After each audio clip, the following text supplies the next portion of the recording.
This is the Greg Bedard Patriots Podcast with Nick Cattles. Hey everybody, welcome back into the Greg Bedard Patriots Podcast. I am solo again for this one. Nick is in the process of moving. Hope that's going well for him and Kelly, and he will be back on here as soon as he can. Just a reminder that you are listening to the Greg Bedard Patriots Podcast with Nick Cattles, proud member of the CLNS Media Network. This episode is brought to you by PrizePicks, the daily fantasy sports platform in North America. Download the PrizePicks app today and use code CLNS and get $50 instantly when you play $5. That's code CLNS on PrizePicks to get $50 instantly when you play $5. PrizePicks, run your game. So in this episode, we are going to go over a little bit of linebacker Robert Spillane. Just did my film study of him, went over 3 games. We will also talk about the cornerbacks as we go through the positions, getting ready for training camp, 53-man roster projection, bubble guys, all that stuff. So we will start with Robert Spillane, who is a guy that I have some background with. As you guys all know, I watched all of Josh McDaniels' tape when he was the Raiders coach. They brought him in. He was with them the previous 2 years. So he played for, whatever it was, like half a season for Josh McDaniels. I was always impressed with him. One thing to note about him is he started all 17 games the past 2 seasons when he became a full-time starter. I was always impressed with Spillane. I liked him. It had been a while since I watched film of him. So in order to, and also I would say, looking at his Pro Football Focus grades, last year overall, he was a 68. The year before, he was a 77. Good on run defense, tackling pretty good. Coverage, as far as their grade, is his deficiency. So I broke down 3 games. The Rams, which was his highest rated game on PFF, the Bengals game, which was his lowest graded PFF game, and the Steelers, which was a 2025 opponent. I like to do that. A few things to note about Spillane. He's 29 right now. He will be 30 by the time the season ends. His drafted height weight, 6'1 and a quarter, 229 pounds. His APY that the Patriots signed him to, $11 million. Overthecap.com's 2024 valuation of Spillane was $9.866 million. So not that far off. Like I said, he was the starting middle linebacker the previous 2 seasons for the Raiders. Didn't miss a game. He will have that role with the Patriots. You don't pay him that amount of money for to sit him or anything like that. He's a 3-down linebacker for sure. He is obviously replacing Ja'Whaun Bentley, who was released, I think, with an injury designation or failed physical from his torn pectoral muscle in week 2, which is, a little bit odd because it's been a certain amount of time, a lengthy amount of time. And I just realized the other day when I was researching this that Ja'Whaun Bentley is still a free agent, which surprises me. And just certainly I have a vision of Ja'Whaun Bentley in my head. I went back, I watched some YouTube, highlights of him from 2024. Week 2, he helped against the Bengals. He helped them get a lead against the Seahawks. Ja'Whaun Bentley is a guy that I think that a lot of Patriots fans in hindsight sort of remember him as slow, couldn't cover. That may be true, but it was also, I would say Ja'Whaun is a guy that, as far as a player that I observed, I grew to respect him because not only he was smart, tough, but he seemed to get better every single year. And I think he turned out to be a good player for the Patriots, where I think that was a little bit in doubt early on in his career, where he was exposed a little bit more. I thought he grew into a very good, reliable player. It was a shame about the pectoral muscle injury because I do think he was playing well last year and ready to take another step. The big question here is, when we talk about Spillane is he going to be an upgrade over Ja'Whaun Bentley? That's really the name of the game. We'll see what happens down the line, but let's start with this. And we did this with Milton Williams. Was Spillane worth the money after watching 3 games worth? This certainly isn't as egregious as Milton Williams, and we know that the Patriots are paying for future. They think he's going to be better. He's just entering his prime, just becoming a full-time player, and they think he's going to be worth the money in short order. And I don't begrudge them of that. And certainly I don't have any problem with a team spending money or overpaying for players, especially where the Patriots are right now. I think we all recognize that they need to go above and beyond to get players that are going to help them, and they did that with Williams. I also think they did that with Spillane here. I mean, $11 million. Spillane is a good, solid football player. Okay, he is going to turn 30 this year, but he's definitely overpaid. Again, I don't care if I'm not that worried about value. Not where the Patriots are, and they have to spend money. They had competition for Spillane. But he's now the 10th highest paid inside linebacker in the league. Is he top 10 linebackers? No. And if you've been paying attention to this Jeremy Fowler series over at ESPN.com, where they're talking about like the top 10 players at each position, then there's honorable mention, then there's receiving votes. The Patriots are not doing very well in this at all. A guy like Ramondre Stevenson wasn't mentioned. I don't think Milton Williams, and Nick said this last podcast, Milton Williams was not mentioned among interior defensive tackles. Hunter Henry was, I think, an honorable mention at tight end. So that's good. But, of course, Robert Spillane was not mentioned. He's the 10th highest paid linebacker in the game, just ahead of good players like Dre Greenlaw, Fusadi Oluokun from the Jaguars, who's a really good ascending player. Bobby Okereke from the Giants certainly caught my eye when he was on the Colts. Levante David from the Bucks. There are a bunch of other names too down below Robert Spillane as far as getting paid. But is he a top 10 linebacker? No, he's more like late teens, early 20s. If you're just looking at middle linebackers, maybe he's a little bit higher. But I do think that that Robert Spillane is the type of linebacker that could play, both spots for the Patriots if needed. So a few notes, things that stood out to me watching Spillane on the good side. He's a very smart player. You can tell that he is rarely out of position. He anticipates where the ball is going pretty well. You really see his study and anticipation in terms of his pass coverage. Now, with the Raiders, didn't see a ton of man coverage from him. A lot of it was spot drops or dropping into the middle of the field. But his drops are excellent. They're precise. They're efficient. It's a big reason why he has 5 interceptions over the past 2 years, which is, I think, tied for second among inside linebackers. And that's a credit to him studying, knowing what the opponent is trying to do, getting into throwing lanes. He gets his hands on passes.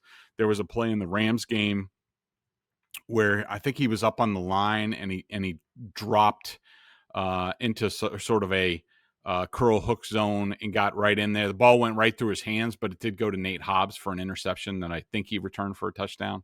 I don't know if there was a penalty on the play. It's hard to tell, watching game film, but certainly for Spillane, it was an excellent play. And you see a lot of that.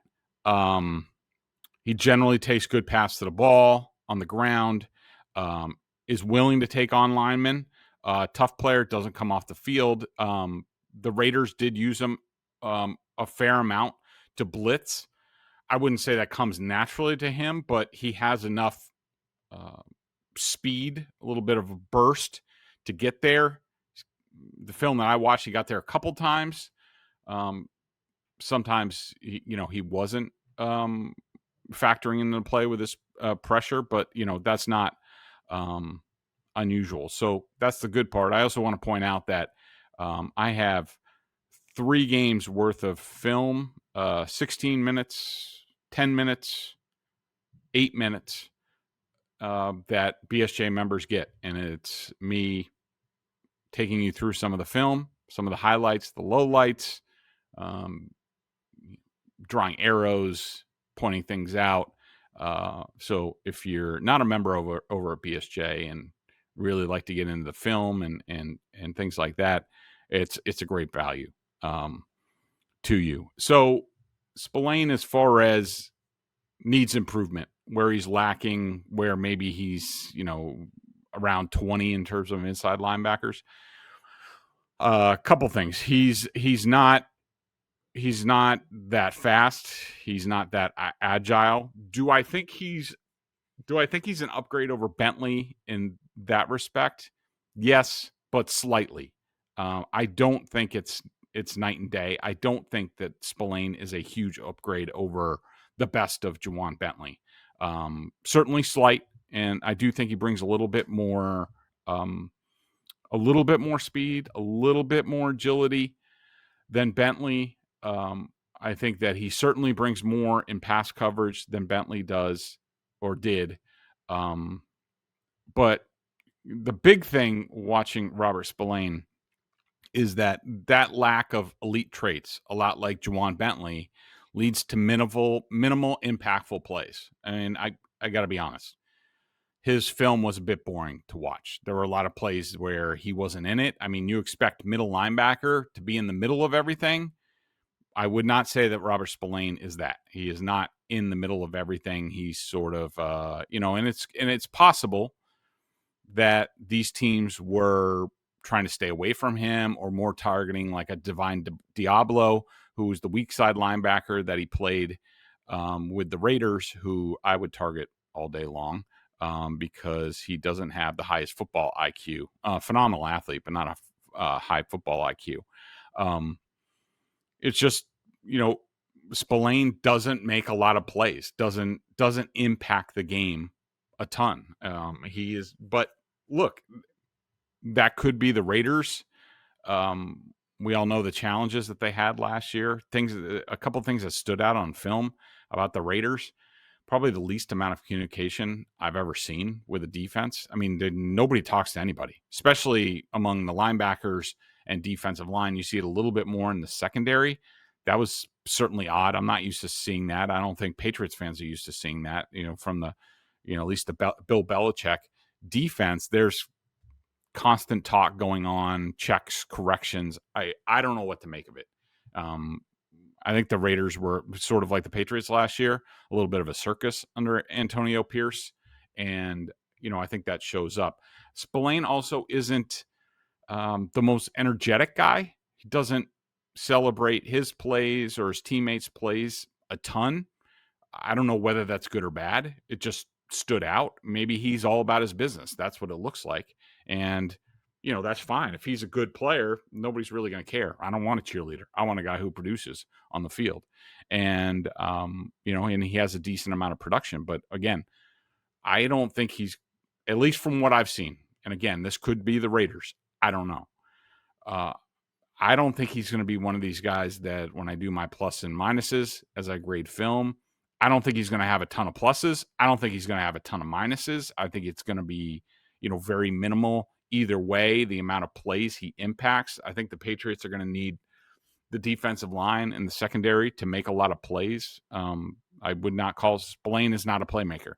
The Patriots were interested, and Mike Giardi, I think, reported this in his positional breakdown with linebacker, that the Patriots wanted more at linebacker, and they really wanted Sherwood from the Jets, who that guy is explosive and is a playmaker. And there are others out there that I'm sure they tried to get in on. But at the end of the day, they settled on Spillane, who is he's a good, solid linebacker. I just don't think he's very impactful. Is that all right for $11 million? Yeah, probably. And you're hoping he's going to be better with the Patriots defensive line, what they have up front, Barmore, Milton Williams. Maybe he's freed up to make a few more plays than he was in Vegas, where they really didn't have much at defensive tackle. Of course, they have Max Crosby. They had Tyree Wilson on the edge, a top draft pick, McDaniel's draft pick, if I remember correctly. But they have guys like Adam Butler, John Jenkins. We all know Adam Butler. He's a pass rushing defensive tackle. He's a third down guy, not a first two down guy.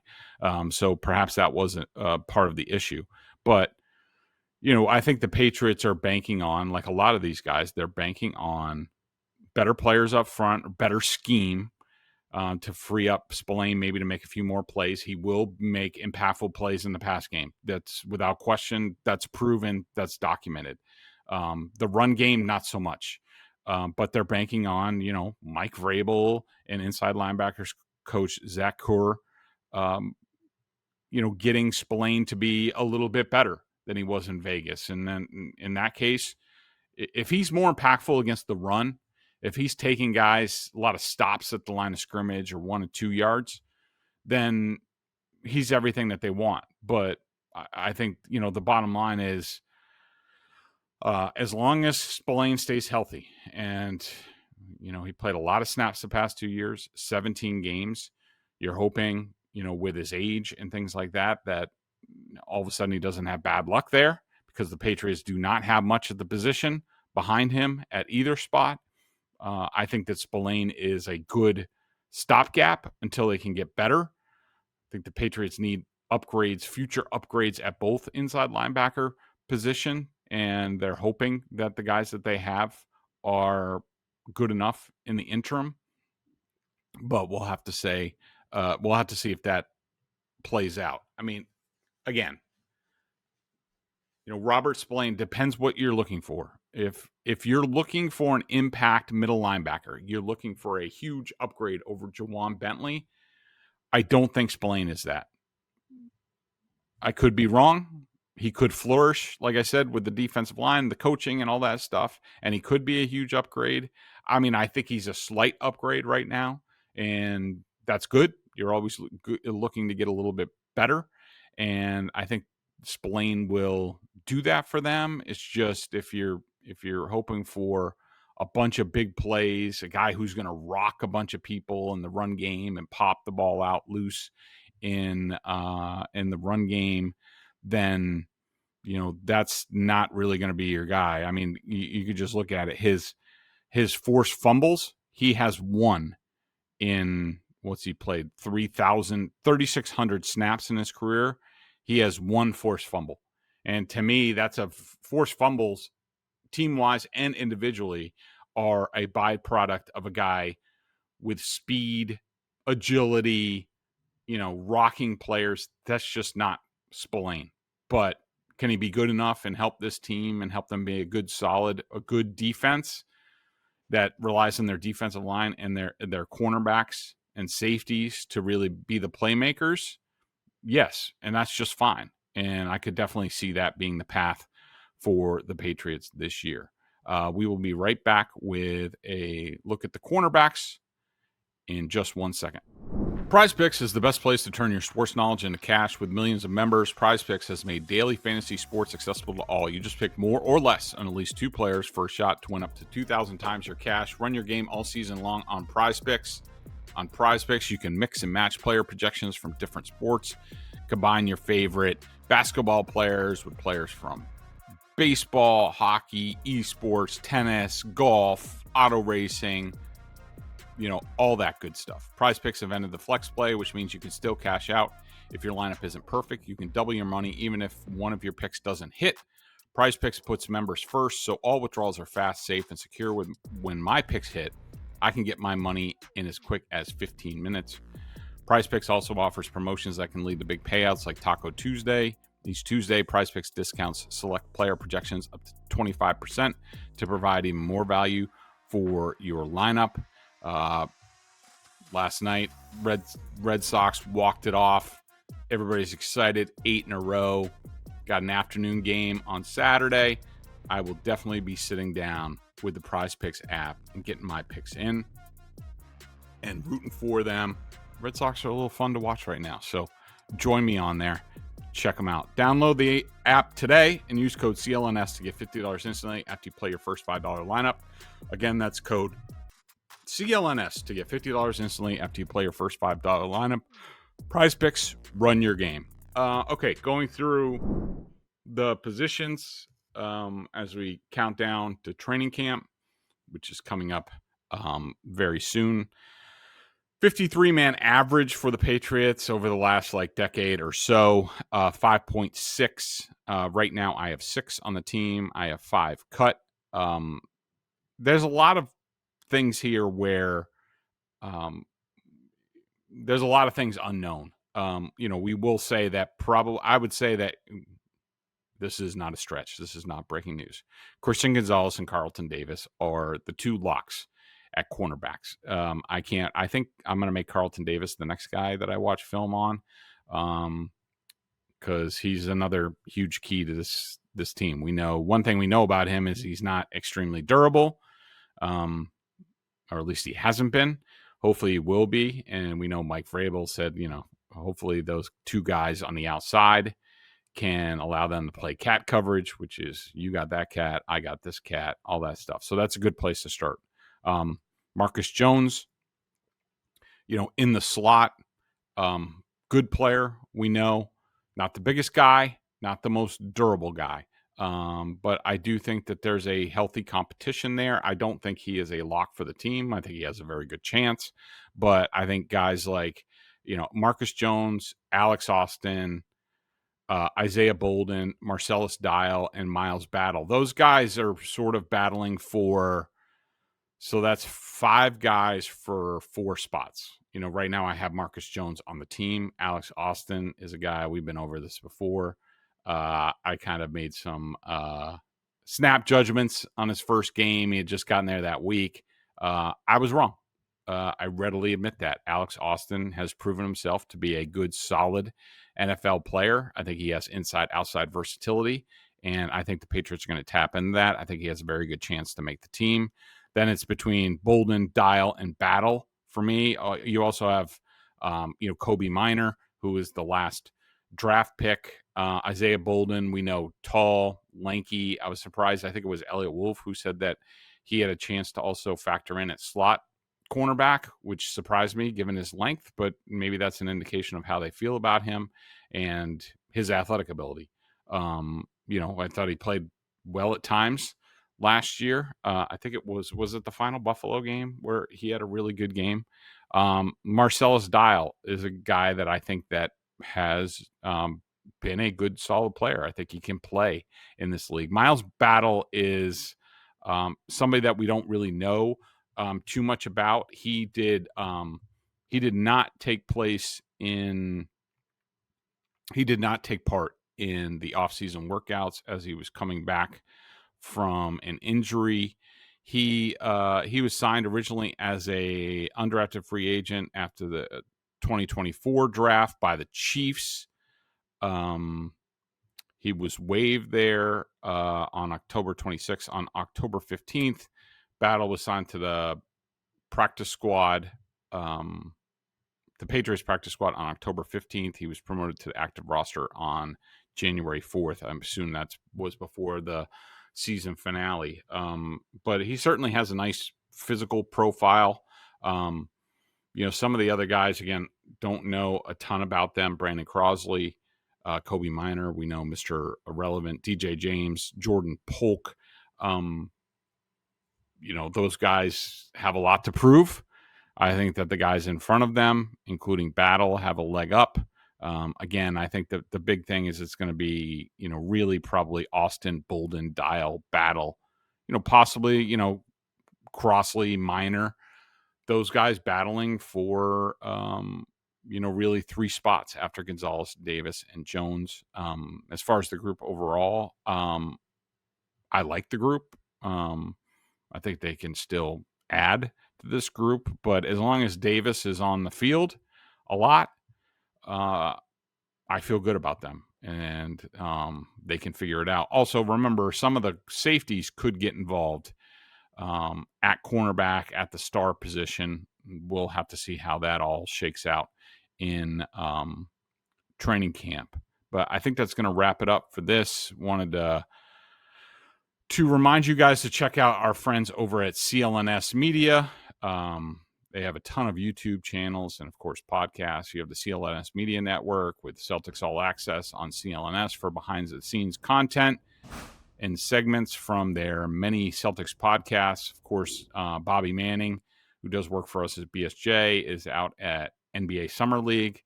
So he's, I already see him with his hat doing all sorts of videos. So if you want the inside stuff there, they have the NBA History Channel, Patriots Press Pass, where you find a lot of my stuff.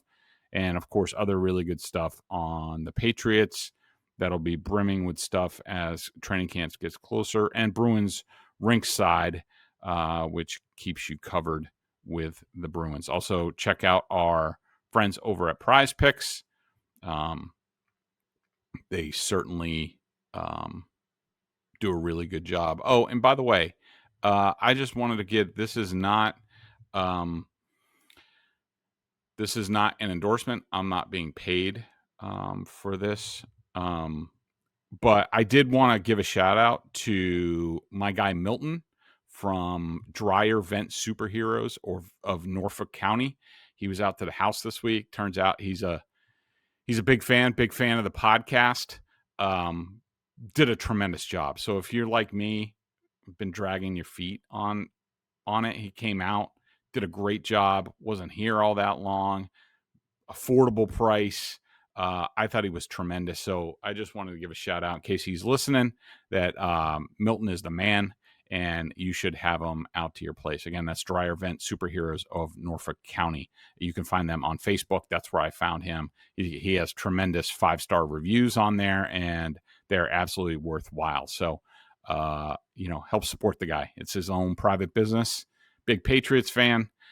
Does a great job. So if you're looking for somebody to clean out your dryer vent or any other vent, give Milton a call. That's going to do it for now. Hopefully Nick will be back next week and we will keep this rolling.